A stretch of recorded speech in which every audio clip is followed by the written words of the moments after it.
So we've moved on from snakes and lizards. And can you tell me what I have in my hand here? Well, I was going to ask you the same thing. What is that in your hand? It's a very peaceful animal. Well, in your hand, you got yourself a dumpy tree frog. They're also known as White's tree frogs. These are one of the larger bodied of the climbing frogs. Now, the reason they're called tree frogs is because they live up in the trees. These are from Australia. You'll find them in some of the, between temperate and rainforest areas of Australia. And they use these big sticky toe pads on the end of their feet in order to stick themselves onto things. It allows them to climb up things like the lizards that we saw in the other video, up almost vertical surfaces. But you'll normally not see these frogs trying to climb up things just because they're a little bit more heavy bodied. They'd prefer to kind of just be sitting around. This is one of the kind of frogs you're not going to see jump anywhere near as much as most other tree frogs just because they're a little bit heavier. So if they were to land on something wrong, that would cause them to just fall all the way to the forest floor, which would not be good for our frog friends. So most of the time you'll see, like she's doing right now, she likes to crawl around. The one on my hand, her name is Juicy Lucy. This is our female. And then on the senator's hand, we have Hoagie, who is basically asleep right now, just kind of chilling out. You're doing an awesome job being a tree. It's a well-trained animal. Well-trained. Trained exactly to do that. Now, this would appear to make a good pet. Now, these actually do make relatively good pets. When it comes to frogs, frogs can be very sensitive to handling, especially if you have things like soap or hand sanitizer on your hands. It can cause them to have a bad reaction to it because they absorb water through their skins. But dumpy tree frogs are a bigger, hardier frogs. They can handle a little bit more handling, and their setups are a little bit easier to maintain because they don't take up a crazy amount of space, and they are a lot less needy than most other tree frogs when it comes to working with them. But before you get any animal, you always got to do your homework first. It's not like you go out to the pet store and get a Chihuahua without doing your homework beforehand. Just like that, you do want to do that with frogs, with snakes, and all other kinds of reptiles and amphibians. And that is a very long, the hind legs are extremely long. The hind legs got to be long because they have incredibly elastically strong muscles that can fling themselves forward if they actually did need to jump away. Now, we're not going to make them jump just because that would mean that they were getting a little bit scared. And I don't like to scare my animals during shows, just like I don't like to scare any of the people that come to the shows, unless they really deserve it. Unless you're standing up here. Unless you're standing with me, then you got to get scared a little bit. All right. Now, I'm going to take Hoagie back. There we go. La, la, la. And up next, we're going to have some animals that are actually what are known as herbivores or are plant eaters. The reason I brought these guys out first is because to show off what they kind of look like. You can see with the shapes of their bodies and their colors that they look kind of like leaves. They're kind of leaf shaped. And that's exactly what they want to look like if they are in the trees so that other animals don't find them and eat them. All right, stop poking them in the eye, Lucy. Now, I'm going to put these two away. How about you bring yours out first, and you can talk a little bit about yours. Okay, so we're going to move right along to our herbivores. And the next thing we are going to bring out is something that I like to call nature's perfect creature. People like to say that lions are one of nature's perfect creatures. I disagree because a lion cannot eat what I am about to show you. Because if he were, he'd break a tooth. Then he'd be going around eating chili. That's an awful diet for lions. Wow. So this is Pebbles. Pebbles is my Celcada tortoise. I'm going to put her right down in front of everyone. She's a female Celcada tortoise from Africa. She is not full grown yet. She is still growing. Tortoises do get about, these kind get to 100, 150 for their weight. And she's going to live close to 200 years.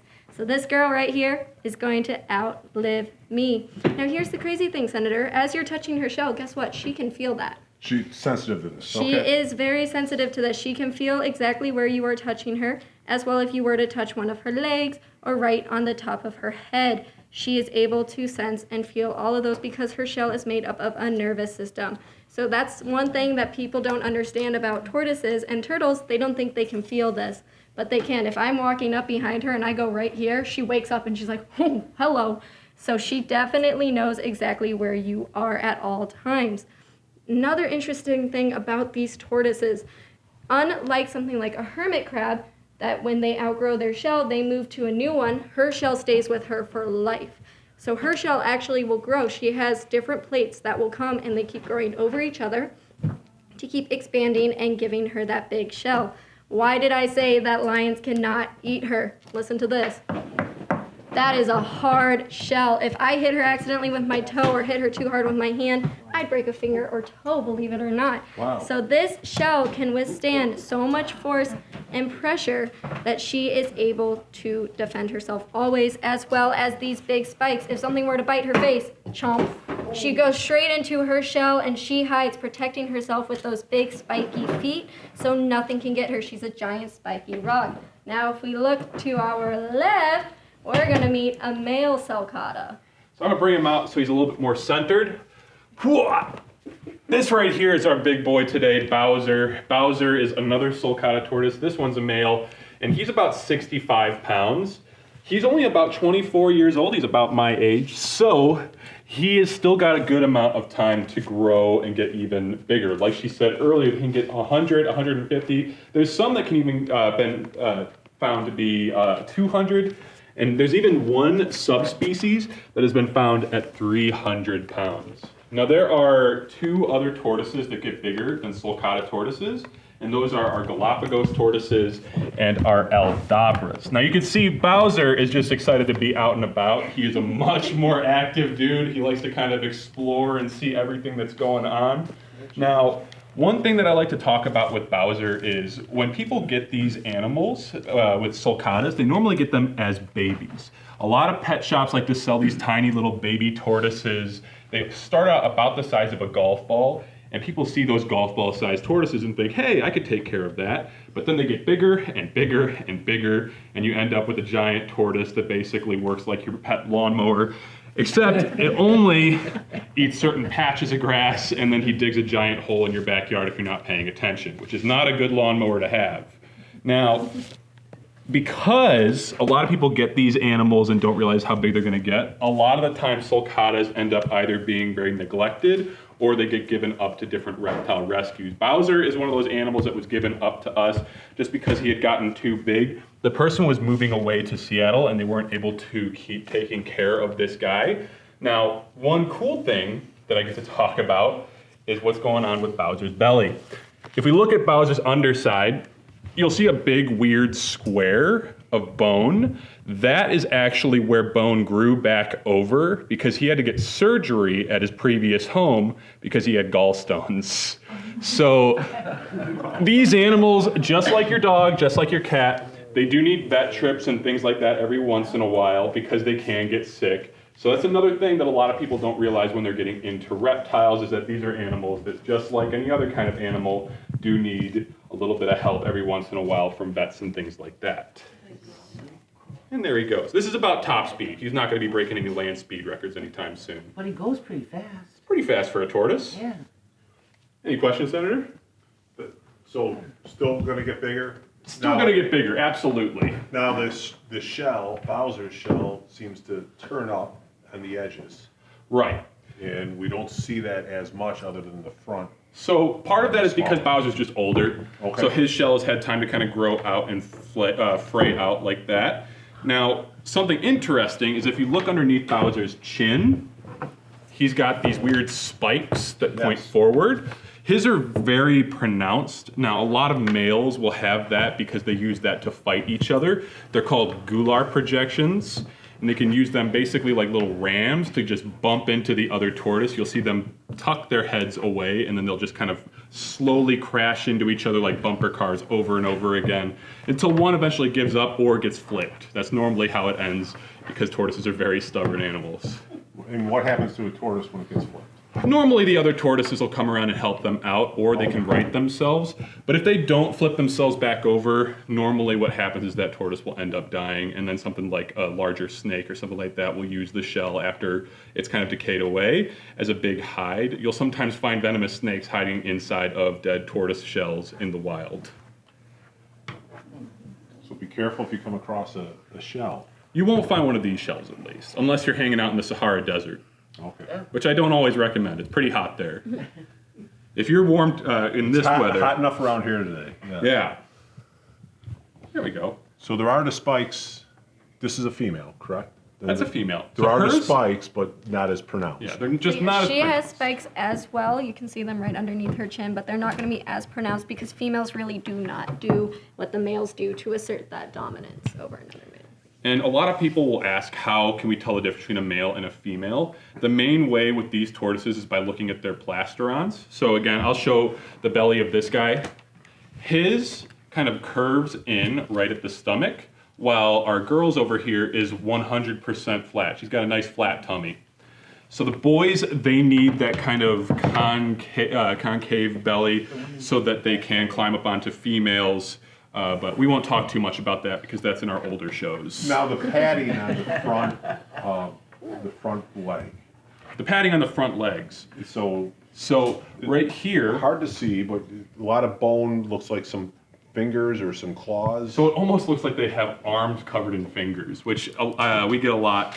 These are scales that are very enlarged and more hard than the normal scales on the rest of its body. And those You can scales touch are them to if you want protect the to feel face. how they So Okay. if I were to sneak up on Bowser, he'll tuck his head back into the shell and he'll use his arms to kind of hide his face. You'll notice that Bowser doesn't do it all the way That's just what I showed because with her earlier. Yeah. He knows it's you. he knows it's me. He's not afraid of me. He knows me as But the food bottom dude. is not, well, I guess those are scales too. That's not a soft padding then. Well, it's not really a soft padding. That's just their foot. Okay. So that's what they walk around on. You don't want to walk around on a bunch of like enlarged scales because that'd be like if you had a weird bunion on your foot and you just kept on stepping on it. After a while, it would kind of hurt. So they have nice flat areas too. The areas that are behind are softer just because they can hide inside of the shell. They don't have to be as hard. Even if you feel the heads of these tortoises, they're really soft. It almost kind of feels like Grandpa's kneecaps in the winter. So it's kind of like a softer texture. If you want, you can pet the head too. So this is, Yeah. we you just have, gently come above her head. She should let you touch it. There you go. so this is the nicer segment. We have nice tree frogs and nice tortoises. Unfortunately, we do have something for our other friend that's going to be showing up in a little bit that he's not going to be as big a fan about. But yeah, so these are our herbivores. We had our frogs earlier. None of the animals that we've shown in this segment actually have teeth. And we're going to continue that trend with the next animal. Our frogs didn't have teeth because they don't need them. They have their sticky tongues to pull bugs into their mouths. And these tortoises have beaks that they can use to crush through grasses and greens, and even things like cactus pads, and they don't have to worry about it as much because they're hard beak mouths. What do they eat? Grasses, leafy greens, and cactuses and hays and things like that. Those are all things that these animals will eat. These are our vegans for the show. You're not going to see them eating meat too much. Some tortoises do, like redfoot tortoises, but we did not bring any redfoot tortoises with us today. So now I heard a little, was that like a little growl or? There's a puff of air. Okay. Yeah, sometimes they do that. They're kind of like when your dad's sitting on the lazy boy and he just lets out random grunts throughout the Okay. day. It's kind of like that. Awesome. Anything else, Meg? Not that I can think of. Like we did talk about earlier, I did show you guys with her. She might not do it now because now she's excited, but she'll put her head all the way in, tucking herself with those two legs, completely protecting herself from anything that could get her. Both of these back legs go completely in. She has little spikes on the back of her too as well that she is able to continue to defend herself with. So there you Yep. can see the You can see the spikes butt back spikes, here. absolutely. Yep. And There we that go. just helps to make sure that they're completely defended. There's nothing that is going to come after these guys. It's a big problem if they try. Even their tails are hidden by this giant plate on the back end. They can hide their full tails in. The males also have much longer tails than the females, and the female's tail is almost like a little nubbin. The boys have to curl their tail up into the shell to protect it. Yeah, she just kind of turns her sideways. She does too? Okay. Yeah. It's a little bit shorter though for the females for the most part. There we go. These are our workouts for the day. We just lift up a bunch of Oh, tortoises yes. and reptiles and things like that. Now, we're going to get into a really cool animal. We have a special friend that's going to be showing up to help us hold this one. Hopefully we don't have any arachnophobes sticking around for this part of the video. This is your warning. Our next animal is going to be a tarantula. All right, kids, we had to take a break. I needed to work up the courage here, but this next segment, we have a very furry friend with us, and I'm actually going to try to hold our furry friend. Yes, so if help you me just out want to here. keep your hand completely flat, and I'm going to just let him walk onto you. So I'm barely going to touch him, and he's going to slowly find his footing on you, and you're going to feel his little Velcro sticky feet start to hold on to you. So now all you have to do, keep your hand completely still. He's going to find his place that he wants to stop, and he shouldn't move from here on out while we talk to him. Everybody, this is Teddy, the curly hair tarantula. He is from Nicaragua as well as Costa Rica. Now, if you kind of see, there was a little bit on me. He was spinning a bit of a web, and that just helps him to figure out where he is in case he needs to hold on to something. Now, as you see, this is what they do. Tarantulas really do not move all that much, especially these guys. They are more of an ambush type of killer, just like our snake that we saw earlier today. He's going to sit and wait and stalk, and when he's ready, he's going to lash out with his fangs, and he will grab onto the prey in front of him. Now, this guy right now is just eating large crickets. He is a venomous animal, believe it or not. He has venom inside his fangs. Now, that venom is not potent to us. So if he were to bite us, it would feel to be like a bee sting. You'd get a welt for a bit, it would go away. Perfectly harmless. With his food, he injects the venom into their bodies, causing them to liquefy, turning into like a smoothie or a milkshake. He then slurps it up, and that is how he eats. Well, hopefully the snake likes senators. This guy... Snake. I'm sorry, Too many legs for a snake. Spiders. You're a little nervous there. Yes, very tense. He is totally fine. As you can see, he is not threatened at all. If he was feeling more threatened, he's going to curl up and get really small and kind of just be like not wanting to be here. Also, he will actually flick hairs off of back here. You can see his bald spots where he has flicked off hairs in the past.